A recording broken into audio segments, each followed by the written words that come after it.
Bannange ebyabbaani mwabitegeddeko eby'okubbaninga Abannayuganda mu Saudi Arabia mwabitegeddeko oba nedda?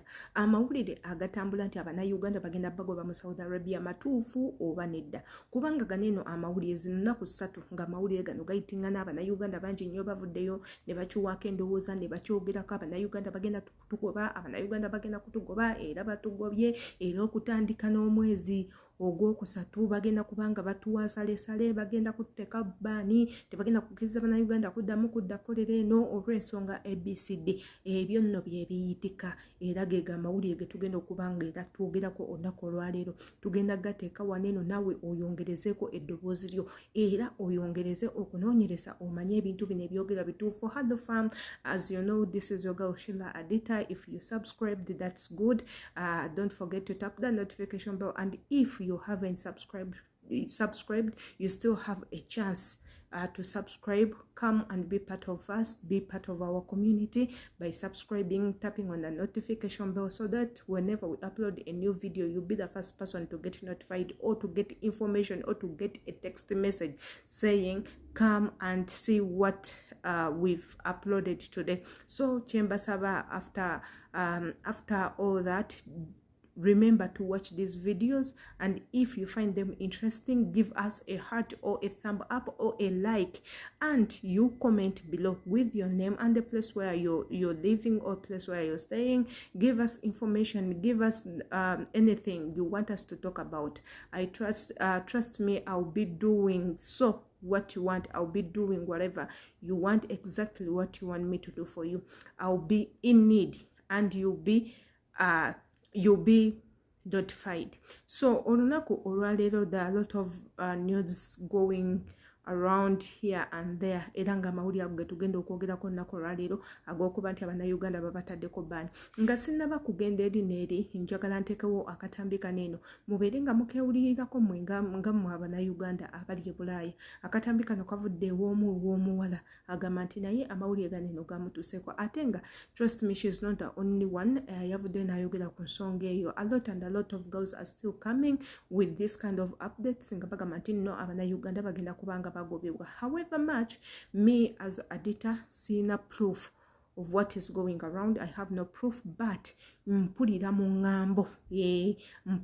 ngambo ondi engambo ezitambula zenchakkiririzaamu right now. Naye we are going to take time to do research, tulabe ebintu ebigenda mu maaso bituufu, and if it's true tugenda kukola tutya. Is it worth Abannayuganda okubabaninga?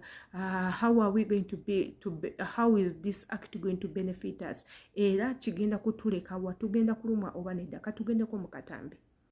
Oluvannyuma lw'okusabulanga abawalabu ku live ne mubagamba ebibaluma, Saudi Arabia ne Parliament yayo esazeewo okubaninga Uganda omwezi gw'okusatu. Tambuza vidiyo etuukeko oyo omwana abadde anoonya akasente ke ogende Saudi Arabia nti agirabira na. Obulamu bwa Kadama kubanga kusomera mu kisulo mu ssomero nga Sirya Bay. Endya ebeera mbi, okusula kuba bwe kutyo. Abasomesa ne bakufuukira ezzike olw'okuba baagala oyite. N'ebyo byonna bw'obireka ebbali n'ofokasinga ku kyoyagala okubeera mu future, omala n'owangula. This is a call for action to all Ugandans, well-wishers, and those who are willing to create a solution for our brothers and sisters that are working in the Middle East. Both you and I know that everything has been done in order to inform the government of Uganda to take action on the situation of our sisters and brothers that are working in the Gulf countries. But less has been done by the government. And on that note, a lucky few have been able to receive help from the government because of certain reasons that both you and I know very well. Many of our sisters have lost their lives working in the Gulf countries, and still there are many that we don't even know their whereabouts. And due to the prevailing conditions, that's why I and my team have come up with a solution that we think will create transparency and keep track of our sisters and brothers who travel to work in the Middle East. But due to the high costs of of setting up this idea, we come to you in peace. We call upon each and everyone who is concerned about our brothers and sisters who are working in the Middle East to come for action. We have drafted an idea of an app that can be used by all companies that are exporting domestic workers to the Middle East to keep track of them. We believe that by allocating this app, we'll be able to track each and every person that travels to work in the Middle East. After completion, this app will be allocated to each and every company which exports domestic workers to the Middle East or Gulf countries.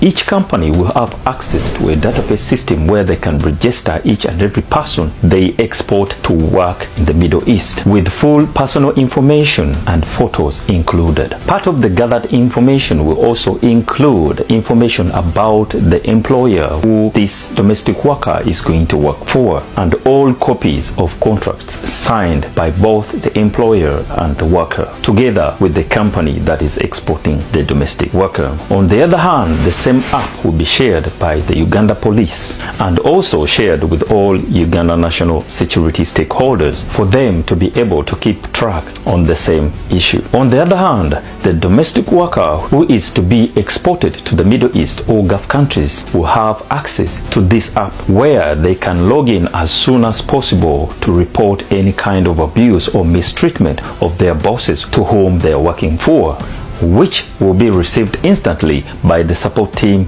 precisely once submitted. More on report abuse access. The domestic worker will be able to attach pictures and other media files as proof of the abusive incident. From there, the support team will instantly share that information with the Ugandan embassy where the incident has happened, stakeholders and the civil society in order to take due course and investigation in the matter instantly. So much more is expected to be added and upgraded in this app in order to create a harmonious directory which we believe will help our brothers and sisters who are working in the Gulf countries to gain some peace. You and I know very well that we have lost the count of numbers of how many girls that have died in the Gulf countries working as domestic workers. Therefore, I call upon each and every one that is concerned and wishing this project success to contribute to the GoFund page that I've created to help us reach the amount needed in order for us to make this app. It is on this note that I inform you that we have a budget of about $55,000 that is needed to make this app a success. I hope we stand together as one to make this call for action a success in order for us to curb the situation that has left us mourning every week, if not every after a few days. It is estimated that there is over 100,000 Ugandan domestic workers who are working in the Gulf countries. Therefore, my friends, at least we need $50 to make this project a success for you and of course.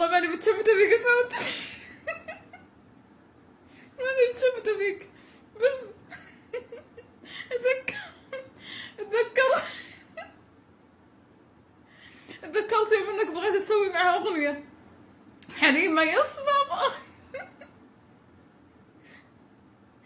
يا ويلي ربي يا ويلي استغفر الله العظيم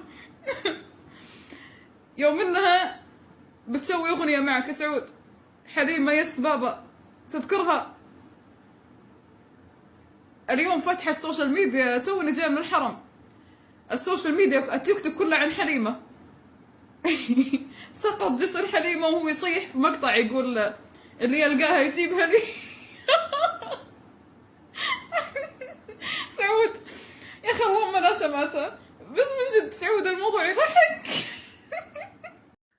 akanno ke katambi akavudde wa mwana muwala akatutereddewo olunaku olwaliro nga tugamba according ku ebyo ebigenda mu maaso the fight between Saudis and Ugandans era ebivuddemu byebyo nti abannayuganda bagenda kubanga bagobebwa. Trust me, eno fight yabadde y'amaanyi nnyo in that buli musaudi yavuddeyo, buli muwarabu yavuddeyo yonna gyali. Abawarabu abali mu Kuwait, abali mu Dubai, abali e Saudi, abali bonna bavuddeyo, abali e Jordan bavuddeyo to clarify and take action kwebyo ebigenda mu maaso. To comment on what's going on. Fenna tukimanyi nti ensonga ezabaddewo zabadde za Halima, zensonga ezabadde zigenda mu maaso. Halima ye yaleesewo ensasa ge Ugandans ne tuvaayo ne tugezaako okulwanirira eddembe lya Uganda munaffe, naye tetwategedde, we didn't know that things are going to go this far, era nga tukimanyi nti nno bigenda kulanda in that nti nno mwabaddemu n'okuyomba okuwasiganya ebigambo wakati w'Abawarabu n'Abannayuganda ne beevuma bino muli batemu muli temusasula mukwata abakazi mutta abantu mukola bino ebintu bingi nnyo ebyagenze mu maaso ebyali baleetedde Abasawudi abamu okunyiiga, era nga waneeno waliwo n'amawulire ageekusika gagamba nti waliwo esateni Muwarabu eyavuddeyo n'agamba nti omukyala Doni Asia Munsi Yabwe already bamutaddeko ekya wanted, anytime wagezaako okulinnya mu Saudi Arabia, trust me bagenda kubanga bamukwata. N'abalala beyazze nga amenya ababadde mweno akiti ey'okuvuma abantu.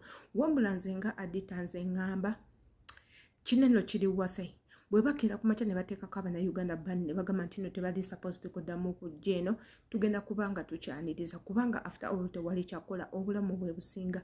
Tukoye okulaba Abannayuganda bannaffe nga whenever they come this side babatugumbula, babatta, bakola tebasasulwa, babajjamu ensigo, babatundamu ebintu by'omunda, babawamba. Tosobola kuwamba mwana wa muntu eyazze okukolera emyaka 2 n'omuconfiscate nga n'abeera naawe emyaka 7 n'afundika nga n'essente z'akoledde tozimuwadde. Which kind of behavior is that? Ebyo ebintu ebimu era nga twagala changes zibeere nga zikolebwa mu bwangu nti nno abantu baneno betujja okukolera nabo batandika okubasomesa abantu beeyisa batya, omukozi olina kumuyisa otya, noti kireme kubeera kuffe bakozi bokka nti ogenda okujja ng'okimanyi madamu wo olina omuwa ekitiibwa, abantu b'obeera nabo olina obbawa ebitiibwa, olina okubakolera bye baagala, olina okukola bwoti ne bwoti nabo baba training. Oyisa otya omuntu? Iffe tugezaako we are doing everything in our power okulaba nti n'abantu bano tubakolera bye baagala, ne tugezaako bagondera, ne tugezaako okubaagala, ne tugezaako obbabeererawo, ate bo ne batusasuza bukyayi,